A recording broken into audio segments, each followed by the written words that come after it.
If you were to ask anyone about the cottage on Glimmerbrook Watch, you would hear the words wholesome, homely. If you asked about the people that lived there, people would tell you they are young, ambitious, full of love. So what happened at the house on the hill? Overlooking the stream in a quiet town, the house on the hill was nothing more than a cottage waiting for a family to move in and breathe life into the walls once more. Eden and Drake are young go-getters with all the energy and love of a newly married couple. Eden worked hard at her job, but you could see in her bright green eyes that she wasn't happy. She was ambitious and wanted to provide for her future family, but there was something missing from her life and she couldn't figure out what. Drake was driven, he loved new projects and excelled at everything he put his mind to, but more than anything he was driven by his love for Eden. He fell in love with her kind nature and her willingness to go above and beyond for anyone she met, regardless of how long she'd known them. Together they could take on the world, but to each other they were the world. When a listing for a cottage in Glimmerbrook became available, Eden became very excited at the prospect of starting a new life, a fresh start where she could put energy into a new project. The home needed some work doing, and all she could think about was wallpaper swatches. That evening, she nervously approached the subject over dinner with Drake, expecting him to say no straight away and not give the cottage a second thought, but he looked her deep in the eyes and agreed to move. Driven by his love for Eden, Drake could never have said no to his wife. In that moment, he saw her happy again, something he'd not seen for a while. Who was he to say no to that? A month later, the couple said their goodbyes and moved to Glimmerbrook. The place was so much more spectacular than it seemed in the pictures. The air smelled of incense and the atmosphere felt light and stress-free. They threw themselves into renovating the property, knocking down walls, adding walls, putting in new windows and big airy doors. Eden got to work on the garden, adding in a pond and lots of flowers. They even spoke of transforming the spare room into a nursery and began planning right away. Things were so perfect it felt like a fairy tale. It couldn't be real, this had to be fiction. In the months that followed, Drake found himself a job in a nearby town doing the same thing as before. A scientist, he threw himself into his work and left Eden at home to gather her thoughts and think about what he wanted to do after leaving her job. The days grew longer and longer as Eden felt more alone. Once the renovations were done, all she had was time. One day, Eden decided to have a wander around the town and try to get to know people to combat her loneliness. She wanted to see if there were any local groups she could join. Maybe people liked to knit. She could see herself as a knitter. On her route around town, she spotted a group of people whispering hurriedly and seeming nervous. She slowed her pace to try and listen into the conversation.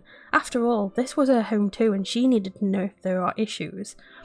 As she was walking past the group of people who didn't give her a second glance, she thought to herself how oddly they were behaving. Eden went back to daydreaming and suddenly lost her footing on the cobblestones. Before she knew it, she was sitting on the floor. How embarrassing, she thought. She put down her hand to lift herself when somebody thrust a hand in her face. Now, even more embarrassed that someone had actually seen her, she mumbled thanks under her breath and got up. Face to face with her rescuer, she began to speak when the person said, "Eden Blackwell, is it?" "Yes," she nodded. "I've been meaning to come by and introduce myself to you and your husband. I'm Evelyn Grimm." She extended her hand and something compelled Eden to take it. This moment is important. It's really important that you remember the name of the lady who helped Eden, as this pivotal point in the story affects the course of history.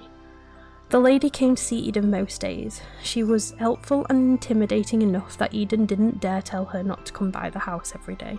In fact, if Eden was to describe Evelyn, she would say she was Mary Poppins crossed with Cruella de Vil, something which Drake had found funny when she told him. Eden was glad for the company, and in time she began to look forward to Evelyn arriving. Evelyn would teach her to cook old recipes and tell her interesting stories about the town and its history.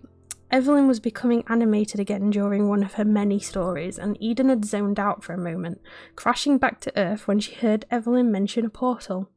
"A portal in town?" laughed Eden. "Yes, down in the stream by your house," replied Evelyn, irritated. "I've never seen it," Eden retorted childishly. "That's because you weren't looking." Evelyn got up and left with the last word as always. Eden began to ponder what she had heard and decided to take a stroll down the stream to the cliff at the bottom. She followed the stepping stones to a round slab of stone and looked out over the cliff at the setting sun. She was thinking about dinner and whether Drake had had a good day at work when she realised she could hear a low humming sound. She turned to find Evelyn stood behind her. Not only that, but a huge great portal was framing the landscape. Shocked, she let out a scream. "Calm down, dear. Nothing to be alarmed about," Evelyn spoke. "But there's a portal, just like you said." "I know. I was right. Again. Shocker," Evelyn said dryly. Here is where you have two choices, Eden. One, you can come with me and lead a life of thrills and darkness. 2, you can stay here and be bored." Drake awoke from his dream, drenched in sweat as always. He grabbed his mobile. 3 in the morning, again. He fumbled in the dark for the light switch and put on his slippers, walking towards the bathroom. In the mirror, he noticed his eyes were darker than usual, his skin paler than a month before. Scars on the back of his hands reminded him that his dream was real. A nightmare was real. His wife had been kidnapped. She wouldn't willingly go, would she? A question bothering him for the last 4 weeks, ever since Eden had disappeared. Drake had poured every minute into trying to find her. In doing so, he had found out more about Glimmerbrook and Evelyn than he could ever have believed. A spellcaster, Evelyn had preyed on Eden, hatched a plan to use her for her own evil plans. Not only that, but Drake had found out about the whole occult side of life he'd thought were fairy tales. Drake believed that every one of them knew something about the disappearance of Eden and wasn't telling him.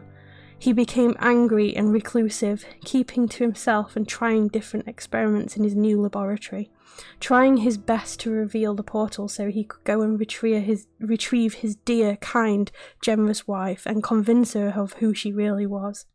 Months passed and Drake grew angrier and more vengeful. He started making his own plan. He would find that portal, and he knew just how to do it. Late at night, people who come to Glimmerbrook swear they can hear the sobs of a broken man trying to find his wife. Others say they are screams. The world is divided by the truth, unsure of what to believe about the cottage on the hill. But one thing's for sure, in the basement are 4 cells, each equipped to hold a certain type of person. One is still empty, waiting. And in this moment we are reminded that even the most wholesome of people, kind and generous, if evil offers you an apple, you still might take a bite.